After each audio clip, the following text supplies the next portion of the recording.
Hello बच्चों, good morning to all. आज अपन सरफेस केमिस्ट्री का लेक्चर नंबर 2 स्टार्ट करने वाले हैं, चैप्टर 5। अपना जो फिनोमिना था वो मैंने आपको एड्जॉर्प्शन, अब्जॉर्प्शन, सॉर्प्शन और डिसॉर्प्शन बता दिया था। आज मैं आप लोगों को अब्जॉर्प्शन की डेफिनेशन आप लोगों को लास्ट टर्न पे लिखवाने वाला था। ए बी एड्जॉर्प्शन से रिलेटेड सारी चीज़ें मैंने आप लोगों को एक्सप्लेन कर दी थी। तो लिखिए डेफिनेशन, अब्जॉर्प्शन क्या होता है। इसमें लिखो, when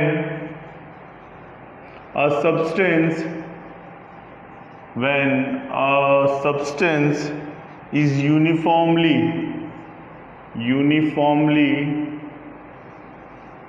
distributed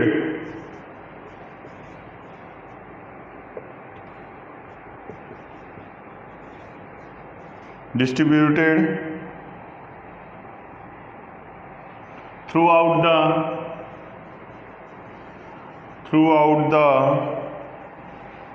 bulk of the other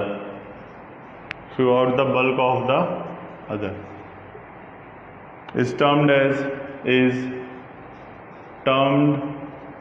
as absorption। Absorption क्या होता है समझ लो। अब्जॉर्प्शन जहां पर मैंने तो बोला था कि सरफेस पर यूनिफॉर्मली किसी भी पार्टिकल्स का अंदर की तरफ, नॉट सरफेस पर, अंदर की तरफ, when the substance uniformly distributed through out the bulk of the surface. ठीक है, जो भी किया, मैंने क्लोथ्स को पानी में डाला तो through out the uniformly absorb होते हैं। ठीक है, तो ये किसको रिप्रेजेंट करता है? अब्जॉर्प्शन को रिप्रेजेंट करता है। किसको रिप्रेजेंट करता है? अब्जॉर्प्शन को रिप्रेजेंट करता है। I hope this point is clear. ठीक है, इज टर्म्ड एज अब्जॉर्प्शन। ठीक है, अब्जॉर्प्शन के अंदर एक और, अच्छा इसके अलावा ये तो डेफिनेशन समझ में आ गई अंदर। अच्छा, सॉर्प्शन भी अपनी डेफिनेशन बाकी थी। सॉर्प्शन SORPT, हाँ, सॉर्प्शन के अंदर डेफिनेशन लिखो। सॉर्प्शन क्या होता है? If adsorption and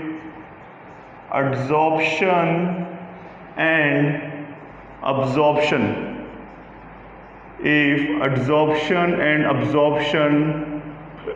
take place या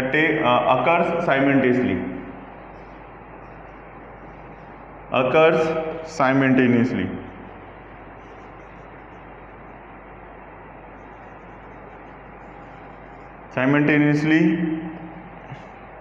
in the same process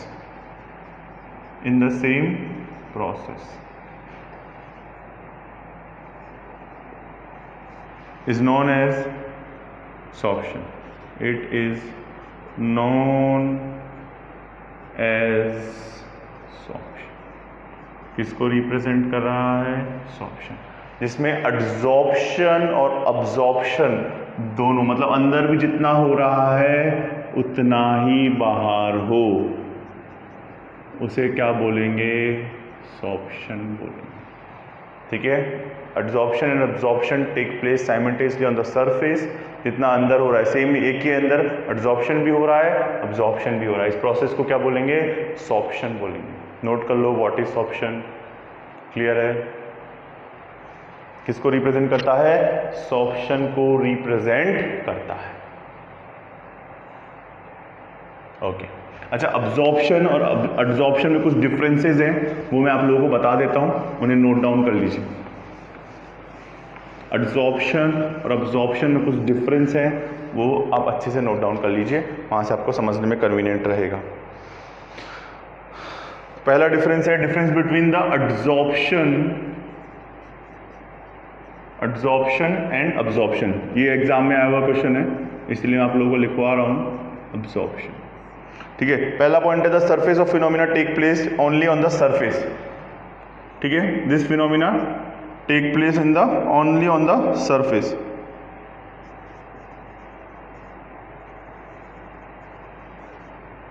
take place only on the surface. किस पे रिपेयर होता है? सिर्फ सरफेस पे होता है। ये वाला फिनोमिना होल मास कंप्लीट, ये देखो ये वाला ये रहा और ये वाला ये रहा, तो इन दोनों में डिफरेंस क्या हो गया, ये पूरे मास पर होता है। तो phenomena take place whole mass, किस पे होता है, पूरे मास पर होता है, whole mass of the absorbent, ठीक है, पूरे मास पर होता है किसी भी सब्सटेंस के कंप्लीट मास अंदर की तरफ, ये सिर्फ सरफेस पर होता है, ठीक है। Second point, it is the ये यूनिफॉर्म नहीं होता, दिस इज नॉन यूनिफॉर्म होता है, एक लेयर बनाई, एक और लेयर बनाई, एक और लेयर बना दी, नॉन यूनिफॉर्म। इसकी खासियत क्या है, ये हमेशा यूनिफॉर्म होगा, यूनिफॉर्म, ठीक है, it is a uniform phenomena, ठीक है, this is non uniform phenomena, ठीक है भाई। लेयर पेंट है, किसी तरफ ज्यादा किसी तरफ कम, मैंने वो एग्जांपल दी, इस तरफ ज्यादा हुआ इस तरफ ज्यादा कैसे जा रही थी, तो उस हिसाब से ज्यादा होगा, ठीक है। तीसरा फैक्टर इन्होंने एग्जांपल दे रखा है कि example water is absorb by water is absorb bye, मैं बुक के हिसाब से कह रहा हूँ, इसमें बहुत सारे डिफरेंस होते हैं, water is absorb bye silica gel, ठीक है, सिलिका जेल, ये एग्जांपल है। और इसी में water is absorb by CaCl2, water is absorb by, उसमें एब्जॉर्ब हो रहा था, इसमें एब्जॉर्ब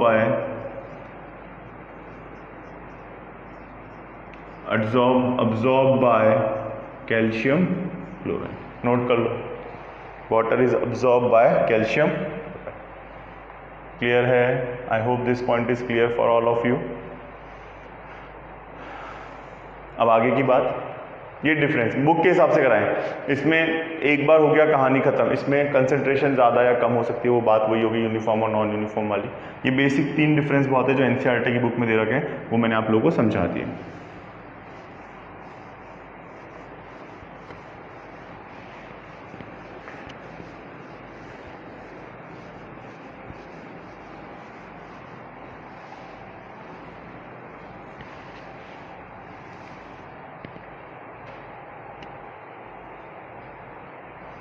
ठीक है, ये वाली बात क्लियर है। अब आगे की बात, मैकेनिज्म ऑफ एब्जॉर्प्शन, अब वो पूरा हो गया, नेक्स्ट आता है मैकेनिज्म ऑफ एब्जॉर्प्शन। देखो मैकेनिज्म क्या बोलता है, मैकेनिज्म कभी भी एब्जॉर्प्शन होता क्यों है, अनबैलेंस्ड, भाई कोई भी पार्टिकल अगर सेंटर में है तो वो सब तरफ से पार्टिकल से क्या है, बैलेंस है। अगर तुम किसी भरी हुई बस के बीच में खड़े हो तो सब तरफ से फोर्स क्या है, बैलेंस। अगर तुम कॉर्नर पे खड़े हो तो फोर्स यहाँ से तो पार्टिकल देखो बैलेंस है, लेकिन इस तरफ से फोर्स क्या है, अनबैलेंस्ड। तो कोई भी पार्टिकल इस सरफेस पे आके जैसे ही हिट करेगा फोर्स क्या हो जाएगा, कलेक्ट हो जाएगा, इस तरफ पार्टिकल्स आ गए तो फोर्स क्या हो गया, बैलेंस। बट रीजन क्या है एड्जॉर्प्शन का, वो है अनबैलेंस्ड फोर्स की वजह से एड्जॉर्प्शन होता है।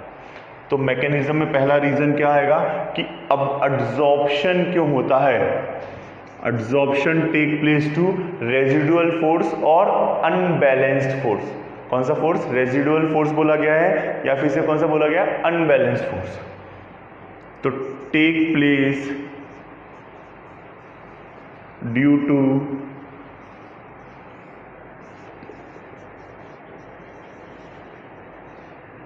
अनबैलेंस्ड फोर्स या फिर रेजिडुअल फोर्सेस। ये जो फोर्स यहाँ पे जो अनबैलेंस हुआ है इसे रेजिडुअल फोर्स या अनबैलेंस फोर्स बोलेंगे, ठीक है। रेजिडुअल फोर्स और अनबैलेंस फोर्स की वजह से ये वाला फिनोमिना हुआ है। ये वाली बात क्लियर है, रेजिडुअल फोर्स और अनबैलेंस फोर्स की वजह से ये वाला फिनोमिना हुआ है। आगे अच्छा एक बात समझो, जितना ज़्यादा सरफेस एरिया होगा उतना ज़्यादा क्या होगा, एड्जॉर्प्शन। भाई छोटा surface area, small surface area, बड़ा सरफेस एरिया, किस पे ज़्यादा पेंट लगेगा, ऑब्वियसली बात है इस पे ज़्यादा एरिया। तो किस पे डिपेंड करता है, it depends on the surface area. Surface area is more, absorption is more. ठीक है, किस पे डिपेंड करेगा, सरफेस एरिया पे डिपेंड करेगा। It depends on the surface area of adsorbent। Surface area ज़्यादा, एड्जॉर्प्शन ज़्यादा, सरफेस एरिया ज़्यादा, एड्जॉर्प्शन ज़्यादा, सीधा सा फंडा। एड्जॉर्बेंट के सरफेस एरिया पर डिपेंड करेगा। किसके डिपेंड करेगा, एड्जॉर्बेंट के सरफेस एरिया पर डिपेंड करेगा। जितना मोर सरफेस एरिया मोर एड्जॉर्प्शन, लिख लो, मोर सरफेस एरिया मोर एड्जॉर्प्शन। जितना ज़्यादा सरफेस एरिया होगा उतना ज़्यादा एड्जॉर्प्शन होगा। क्लियर है, कोई दिक्कत नहीं है। अब आगे की बात देखो, अगर कोई भी पार्टिकल सरफेस पे आ रहा है तो बेसिकली एड्जॉर्प्शन में जो अपन मानते हैं, अपन जनरली मानते हैं कि उसमें कॉलिजन हो रहा है। कॉलिजन मतलब हिट हो रहा है पार्टिकल, बहुत माइनरली से लेकिन हिट हो रहा है। ठीक है, अगर वो दोनों पार्टिकल हिट हो रहे हैं तो एनर्जी क्या होती है, रिलीज होती है। और एनर्जी रिलीज होती है, इसका मतलब प्रोसेस क्या है, एक्सोथर्मिक। तो delta H is a, delta H की वैल्यू क्या आ जाएगी, नेगेटिव। तो energy release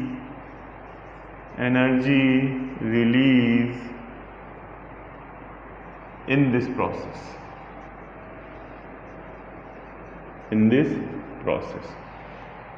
due to collision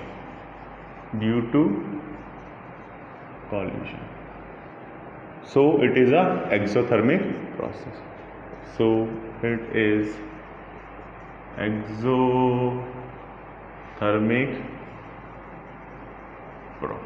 कौन सा प्रोसेस हो गया, एक्सोथर्मिक प्रोसेस हो गया। आई hope this point is clear कि फिनोमिना क्या होगा, एक्सोथर्मिक प्रोसेस को रिप्रेजेंट करेगा। इसको रिप्रेजेंट करेगा, एक्सोथर्मिक प्रोसेस को रिप्रेजेंट करेगा। Energy release in this process due to collision, so delta H will be negative. ठीक है, ओके, आगे। अब देखो, ये तुमने लास्ट ईयर पढ़ा होगा कि अब्जॉर्प्शन का फिनोमिना जो है, एड्जॉर्प्शन का फिनोमिना जो है वो क्या है, स्पॉन्टेनियस है। स्पॉन्टेनियस का मतलब क्या हो गया, अपने आप होने वाला। उसके लिए तुमने लास्ट ईयर पढ़ा है कि for the spontaneous process delta G delta H T delta S, तो delta G should be negative. For the spontaneous process delta G should be negative. अगर डेल्टा जी नेगेटिव है, डेल्टा जी कब negative होगा, ये वाली value जितनी ज्यादा positive होगी और ये वाली वैल्यू ओवरऑल कॉलिजन की वजह से ऑलरेडी कितनी ज्यादा क्या होगी, नेगेटिव। समझने की कोशिश करना। अब धीरे धीरे, अब अच्छा, ये क्या होता है, enthalpy change in energy at constant pressure. Generally enthalpy को इस तरीके से, प्रेशर कांस्टेंट रहेगा और इसे बोलते हैं एंट्रोपी। अब कोई भी गैस है अगर यहाँ पे आके कलेक्ट होने लग गई तो एंट्रोपी बोलते हैं रैंडमनेस या डिसऑर्डर। तो मॉलिक्यूल्स का डिसऑर्डर क्या हो गया, कम हो गया। यहाँ पे आके कलेक्ट हो गई, चिपक गई तो वो घूम नहीं सकती। तो ये वाली देखो वैल्यू धीरे धीरे क्या होती जाएगी, जब मॉलिक्यूल्स इस पे कलेक्ट होने लगे ये वाली वैल्यू क्या होती जाएगी, कम होती जाएगी ज़्यादा से।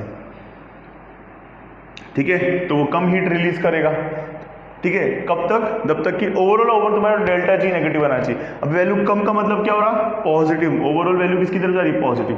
तो एक टाइम आएगा कि जब डेल्टा जी 0 हो जाएगा, उसे बोलेंगे इक्विलिब्रियम। कब तक होता है, जब तक कि डेल्टा जी नेगेटिव रहे। वॉल पे पेंट कब तक होता रहेगा, जब तक कि डेल्टा जी नेगेटिव रहे।